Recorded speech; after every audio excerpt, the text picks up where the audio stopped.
la pandémie, l'événement nous est tombé dessus, si j'ose dire, et nous a un peu... On était au départ, je parle bien du départ, parce que mon livre concerne la première période de cette pandémie et ne prétend pas couvrir l'ensemble jusqu'à aujourd'hui. Mais dans le premier moment, je pense qu'on était véritablement désarmés. Le ciel vraiment nous est tombé sur la tête. D'abord scientifiquement, j'allais dire parce qu'on ne connaissait pas grand-chose au tout départ au virus. Il y avait d'ailleurs des points de vue très contradictoires sur ses effets. Bon, il y a eu une connaissance très rapide d'ailleurs, du point de vue scientifique. Très vite, on a commencé à mesurer les choses, mais au départ, c'était extrêmement confus. Donc, j'allais dire, au point de vue des connaissances de ce virus, on ne savait pas grand-chose. Le deuxième point, c'est qu'on était, j'allais dire, désarmés matériellement et technologiquement, si j'ose dire, dans la mesure où, d'abord, on a découvert qu'on manquait des moyens élémentaires de protection.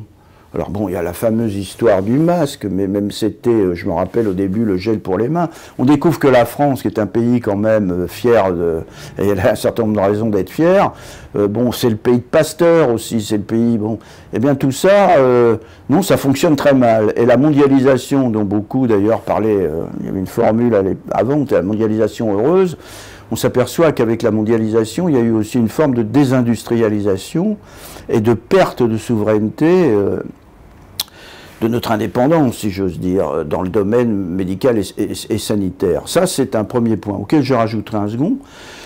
C'est le manque de lits, qui était quelque chose d'assez énorme, manque de lits, de réanimation. Et on a découvert à cette occasion, que l'hôpital était dans des conditions difficiles. On le savait avant, puisque juste quelques temps auparavant, avant que se déclenche la pandémie, il y avait énormément de manifestations. Il y avait des médecins qui proposaient de démissionner, qui ne supportaient plus le manque de moyens, avec un climat quand même assez délétère, étant donné la pression qui existait.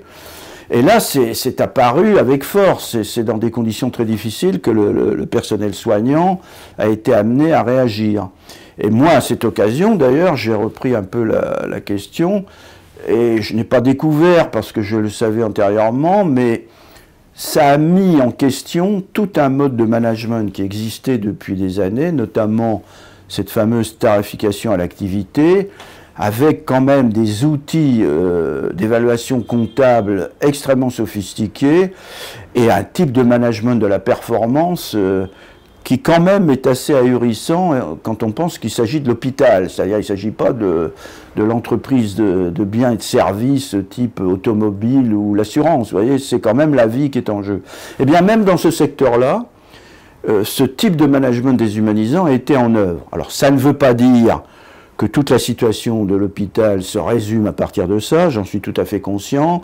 Il y avait d'autres phénomènes, il y avait les 35 heures auparavant qui avaient terriblement désorganisé le travail, il y avait un manque de personnel, il y avait aussi des phénomènes qui existaient, comme dans toutes les grandes administrations, de bureaucratie, mais il y avait toute une bureaucratie qui a été aussi, à cette occasion, mise en question, et je trouve que globalement, ça ne veut pas dire que tout le personnel a réagi de la même façon, parce qu'il y en a qui étaient très mobilisés dans une région, d'autres l'étaient moins. Mais ils ont quand même réussi à, comment dire, à faire face avec un manque de moyens au départ. Et là, je dois dire qu'il faut quand même saluer cet aspect-là. Alors, on était désarmés de ce point de vue-là. Politiquement, comment ça s'est passé? Bien, politiquement, le pouvoir politique était aussi lui-même désarmé. On comprend qu'au départ, il ait voulu faire appel à un comité scientifique. Parce qu'après tout, qui maîtrisait cette pandémie? Simplement, ce qui s'est passé, c'est que le comité scientifique a émis des avis. Il n'a jamais dit « voilà ce qu'il faut faire ». C'était vraiment des avis. C'était le pouvoir politique qui décidait. Mais là aussi, j'ai examiné un peu les choses. Je pense qu'il est allé très loin dans un certain nombre de domaines. Cette fameuse fermeture des EHPAD en enfermant les gens dans les EHPAD avec les visites étant fermées, qu'est-ce qui s'est passé? C'est qu'une partie du personnel dans les EHPAD, comme dans les hôpitaux, ont transgressé un peu ça et ont donné un peu d'humanité. C'est ce que je raconte dans mon livre. Donc le pouvoir politique, je ne vais pas lui dire il suffisait, je ne suis pas de ceux qui disent il aurait dû faire ça, il aurait fait ça. Il était vraiment dans une situation mouvante et instable et vraiment confronté à des aléas, j'allais dire quotidiens. Ça, la situation évoluait quotidiennement. Mais ça a été assez chaotique quand même, la gestion. Et il y avait un décalage assez grand entre les annonces et la réalité de terrain. C'est-à-dire que, par exemple, les annonces sur les masques étaient contradictoires, on allait trouver les moyens et on ne les trouvait pas. Et la parole politique antérieurement et l'autorité politique étaient quand même assez dans un rapport de méfiance. Et là, ça s'est considérablement renforcé. Et puis, troisième, j'allais dire, si je prends le terme désarmement, c'est le désarmement culturel, si j'ose dire. C'est-à-dire que une société s'est trouvée confrontée à un événement avec le retour du tragique. Alors le retour du tragique n'a pas frappé l'ensemble de la société de la même façon. Tout le monde n'a pas été atteint et tout le monde n'a pas été atteint pareillement. Mais il n'empêche qu'il y a une angoisse diffuse qui s'est répandue dans la société, dans une société qui, d'une certaine façon, avait mis, j'allais dire, le tragique et la mort de côté depuis longtemps.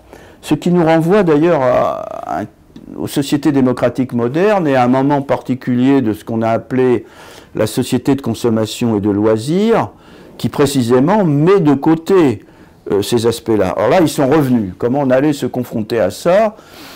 Eh bien, ça a été quand même assez difficile. Et vous apercevez, moi je suis revenu un peu, par exemple, sur le droit à la santé. Vous voyez, c'était une idée qui se développait, le droit à la santé. Et avec une définition de la santé de l'OMS qui est quasiment la santé totale, ce qui ne peut pas exister. Et donc, il y avait depuis des années un rapport aux institutions ou à l'État en termes de droit à, y compris à la santé. Alors la santé, il y a quand même des aléas, on ne maîtrise pas tout. Mais il y avait toujours cette demande, presque j'allais dire, d'une santé totale. Et dans une société qui avait mis largement la mort de côté. Et là, on l'a vu, on l'a revu, de façon très importante, mais pas simplement, j'allais dire, l'angoisse de la maladie et de la mort, mais aussi la situation de la vieillesse dans les EHPAD. Là, on le savait aussi, mais tout d'un coup, on a eu une lumière sur ce qui se passait dans les EHPAD, en voyant qu'il y avait à la fois, dans certaines EHPAD, un dévouement incroyable du personnel, et puis une situation de détresse qui existait. Donc tout ça est apparu, je dirais, avec force dans ce moment particulier, ce qui pose d'ailleurs le problème du rapport à la finitude et à la mort qu'on avait un peu évacué, y compris dans, j'allais dire, j'en parle dans mon livre, dans les enterrements par exemple, quand j'avais étudié le village, il y avait un curé qui m'avait dit « mais c'est incroyable, on ne voit plus d'enfants ni de jeunes, il ne faut pas leur montrer que la mort n'existe pas ». Et quand vous vivez dans une grande métropole, c'est aussi la mort qui peut être un peu en solitude. Il n'y a plus la collectivité villageoise. On ne veille plus les morts à la maison. Il y a un parcours j'allais dire, de la maladie presque obligé qui consiste à passer par l'hôpital avant de mourir. Bon, très bien, c'est comme ça, on ne va pas revenir en arrière. Mais là, on était confronté à une forme aussi de déshumanisation qui était particulièrement cruelle dans ce moment-là, parce qu'il n'y avait pas les visites. Mais derrière ça, vraiment, se posait la question du soutien de la collectivité dans ces moments tragiques et de soutien de la famille. Je pense que quelque chose de plus dramatique qui restera de cette pandémie, c'est véritablement la façon dont une société, à un moment donné, a traité, non pas les malades, mais vraiment les mourants et les morts. Alors, ce qui m'a beaucoup frappé, là aussi, c'est comment le comité scientifique a donné des avis, alors qu'il n'y avait aucun philosophe, ni aucun représentant de courant de pensée ou religieux dans ce comité.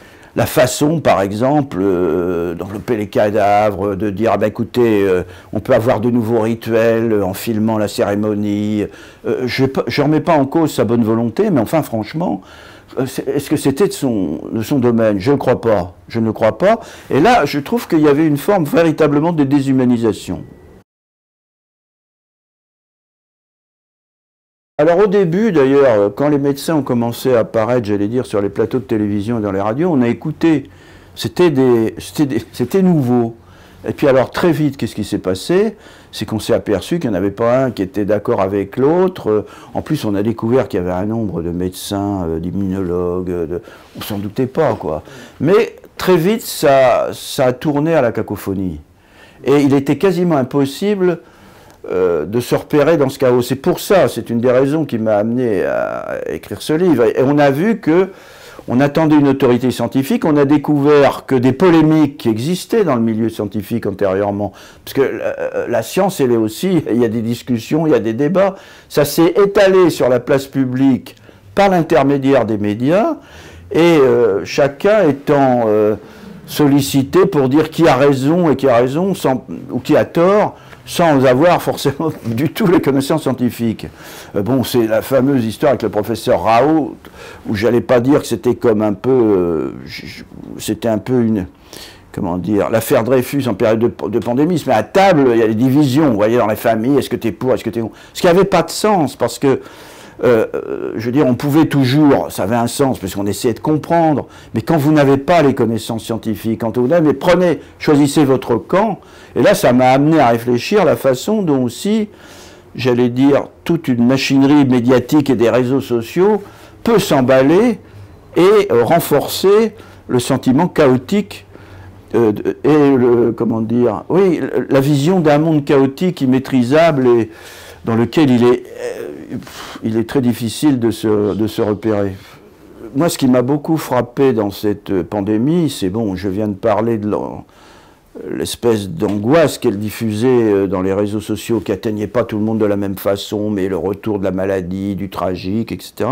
Mais en même temps, c'était énormément bavard. Bavard, évidemment, avec les scientifiques, les médecins, le commentaire du commentaire. Et à travers ce moment très particulier, n'oublions pas, c'est le confinement. Encore une fois, le rapport à la réalité nous était donné avant tout par l'image, par les chaînes d'information en continu, que ce soit la radio, la télévision et les réseaux sociaux. Et à travers ce moment où tout était arrêté, vous étiez en plus, j'ai dit, replié véritablement dans la sphère privée. Je trouve que là aussi, ça nous dit quelque chose d'un mode de fonctionnement, là de façon extrême, puisque le moment était quand même exceptionnel, d'un mode de fonctionnement des sociétés démocratiques modernes. Alors, comment essayer de le caractériser?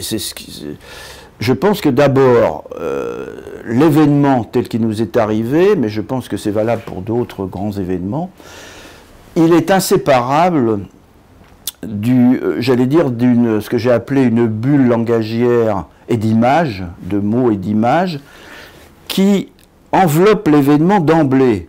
C'est-à-dire, vous ne pouvez plus tellement faire la part de ce qui est discours sûr, enfin, il faut essayer, mais ça devient de plus en plus difficile, puisque vous avez à la fois des images qui provoquent l'émotion, vous avez des mots, des formulations, mais vous avez aussi beaucoup de commentaires et beaucoup de polémiques qui se greffent.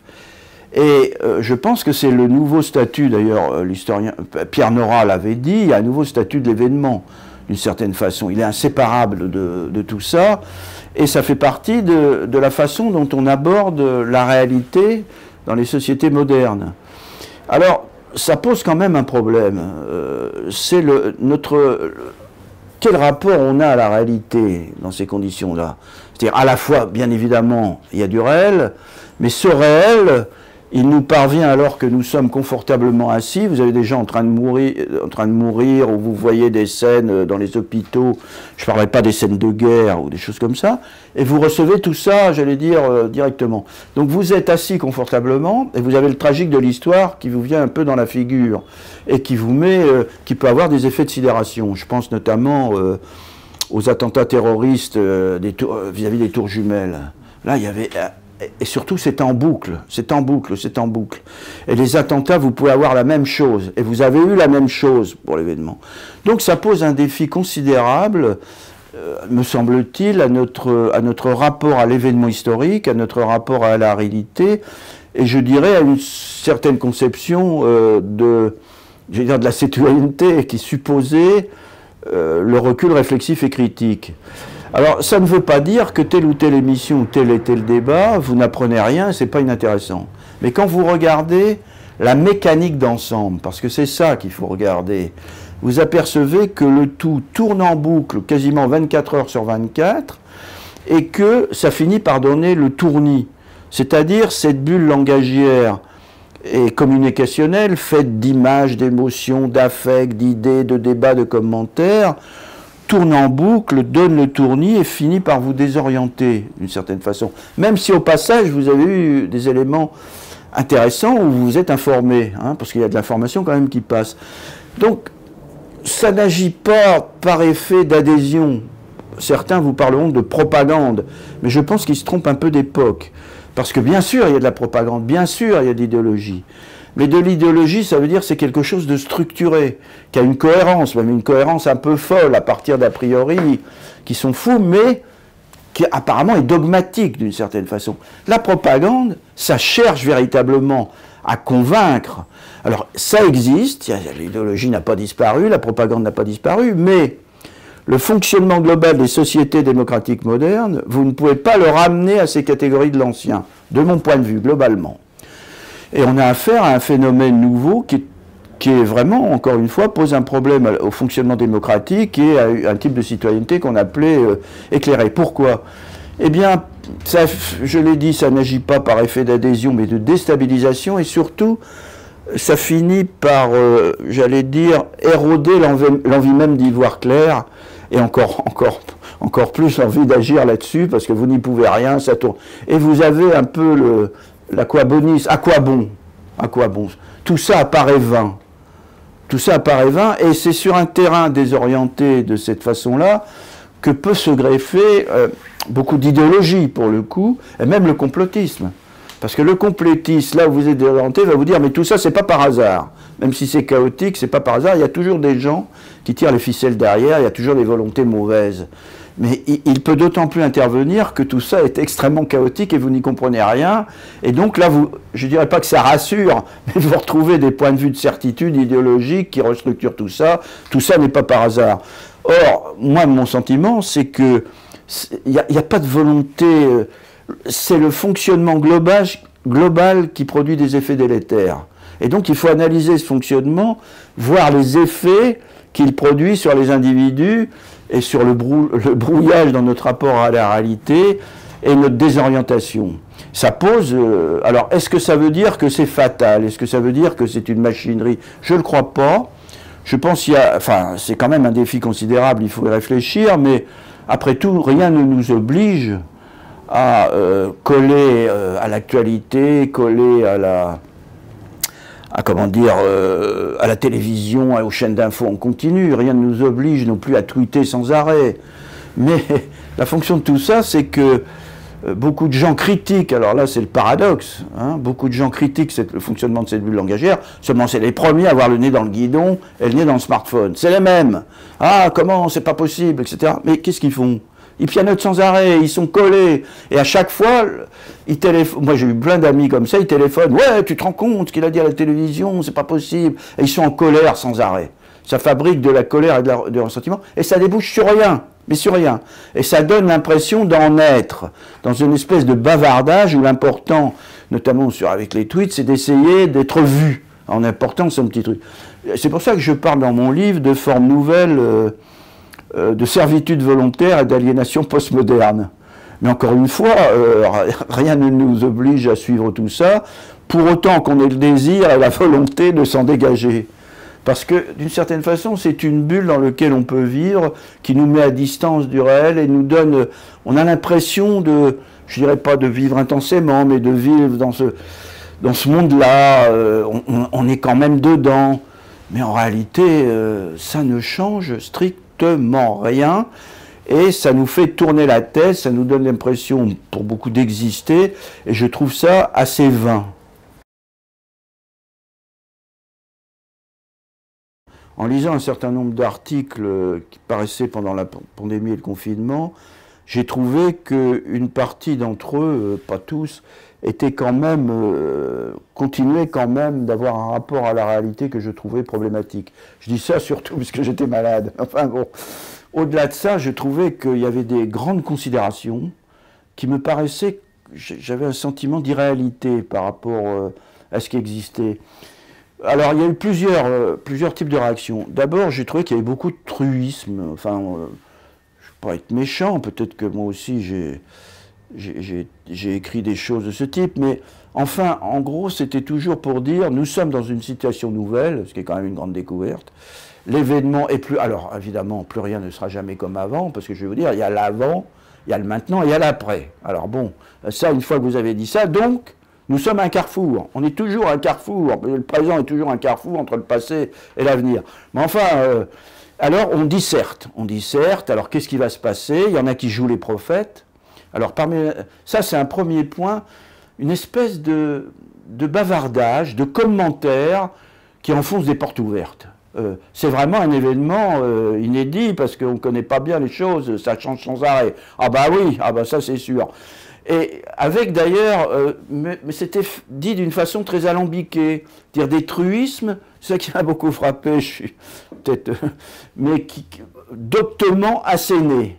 Mais alors quand vous décryptez un peu, c'est pour ça que je cite comment il s'appelle, De Vos, la situation, messieurs, dames, bon, parce que j'ai trouvé que, et je me suis amusé à reprendre ça et en faire un espèce de montage, une espèce de logomachie. Alors ça, c'est une première réponse qui m'a mis un peu à distance. Mais je ne dis pas que c'est tout le monde, mais il y en avait quand même. Le deuxième point, c'est que je trouve qu'on a réglé beaucoup de comptes en se servant de la pandémie. C'est-à-dire chacun a cherché à tirer la couverture à soi et faire valoir des idées ou des choses qu'ils avaient déjà dites auparavant. Alors c'est un peu normal. Là, je penserai surtout évidemment à ces courants écologiques, ce n'est pas forcément des intellectuels, mais enfin, ça a été d'emblée, on vous l'avait bien dit depuis longtemps, croyez-nous, ça devait arriver, eh bien ça y est, allez, nous y sommes, la catastrophe arrive. Alors chacun y allait, il y avait l'écologie d'un côté, il y avait les critiques du néolibéralisme, tout juste le néolibéralisme n'allait pas s'effondrer, la mondialisation, et de l'autre côté, chacun tirait la couverture à soi. Alors il y en avait qui disaient « Ah ben non, là c'est fini, là, les critiques gauchistes, c'est terminé, les 68 arts, eux, les jouisseurs, maintenant ils sont plus comme ça. » Et vous apercevez, les polémiques reprenaient de plus belle, la pandémie étant un prétexte pour régler des comptes. C'est tout à fait passionnant, vous voyez. Alors, il y avait ce courant-là qui, moi, m'a un peu désarçonné. Je m'en suis un peu moqué. Et ça m'a posé directement la question. J'avais le sentiment que beaucoup de hautes considérations étaient vaines. C'est-à-dire que c'était pas inintéressant, avec le sentiment que les intellectuels... bon, alors peut-être, moi je ne me mets pas complètement dehors mais peuvent être amenés à construire des beaux châteaux, avec des pièces ou tout. Alors ils font rentrer le réel dans les pièces, vous voyez, il faut rentrer, mais c'est des châteaux qui sont, je pense souvent, un tableau de Magritte, dont j'ai oublié le nom. On voyait un château qui est sur un rocher, en haut il y a le ciel bleu, et en dessous il y a la mer, et il flotte entre le ciel et la terre. Il n'est pas vraiment dans le sol, il n'est pas vraiment, mais ça peut être un très beau château. Mais quel est le rapport et en quoi ça pèse avec le réel? C'est quelque chose qui m'a, je dirais, qui m'a quand même marqué. Parce que moi-même, j'ai beaucoup écrit de choses, etc. Et ça, je pense qu'il faut réfléchir vraiment à cette question. Alors voilà, et comment on peut essayer précisément de voir un peu les choses autrement? Mais je pense que depuis un certain temps, les intellectuels parlaient qu'aux intellectuels, ou quasiment qu'aux intellectuels dans l'entre-soi. Et que même les polémiques, ça ne veut pas dire que ce n'est pas inintéressant, mais les polémiques ne changent rien à la réalité. Beaucoup de polémiques, on se passionne, c'est dans la bulle, on existe dans la bulle, on se répond, etc. Mais qu'est-ce que ça change par rapport aux grands défis qui sont posés? En quoi ça nous les éclaire vraiment? Et en quoi ça pèse sur la réalité? Mon discours n'est pas une remise en cause de ce milieu, mais je pense que la question qui est posée, c'est comment il doit sortir de l'entre-soi. Alors attention, on va vous dire l'intelligibilité du réel, etc. Très bien, mais on est passé, si vous voulez, d'un engagement un peu fou de la période antérieure, depuis la fin de la Seconde Guerre mondiale, alors immédiatement Sartre, l'engagement, le communisme, les luttes, etc. Ça existe encore, mais enfin c'est complètement décomposé à gauche, mais ça existe encore, cette mentalité. On est passé, heureusement, à une liberté, au moins dans certains milieux, et un certain libéralisme intellectuel au bon sens du terme. Ça c'est totalement positif, avec l'intelligibilité du monde contemporain en toute liberté. Et ça c'est vraiment des valeurs qu'il faut descendre. Mais maintenant je pense que les intellectuels auraient quand même intérêt à se lier, à rentrer en contact et à se confronter, à discuter avec des gens qui sont directement confrontés à l'épreuve du réel et qui sont généralement des hommes d'action ou en situation de responsabilité. Puisque après tout, moi c'est un peu ma démarche, ces pratiques-là sont intéressantes à examiner. Et ce qu'on a vu aussi dans la pandémie, c'est qu'à côté de sous ce fonctionnement un peu délétère, il y avait toujours des réserves d'intelligence, d'initiative, de solidarité à l'intérieur même de la société. Et ça, c'est quand même le côté positif. Ce qui m'amène à dire d'ailleurs que dans les grands événements historiques, là où on ne s'y attend pas forcément, on a l'impression que tout est figé, et bien tout d'un coup arrive, vous comprenez, vous ne savez pas trop comment ça fonctionne, mais arrivent des gens qui prennent des initiatives, d'autres sont complètement... eh bien, c'est ça qui compte. Et donc je pense que c'est... À la fois c'est pratique, c'est la façon dont des responsables et des acteurs, j'allais dire, de terrain, bon, je pense aussi aux militaires qui sont confrontés, ou le personnel soignant, qui sont confrontés à l'épreuve du réel et au tragique. Ils ne sont pas simplement...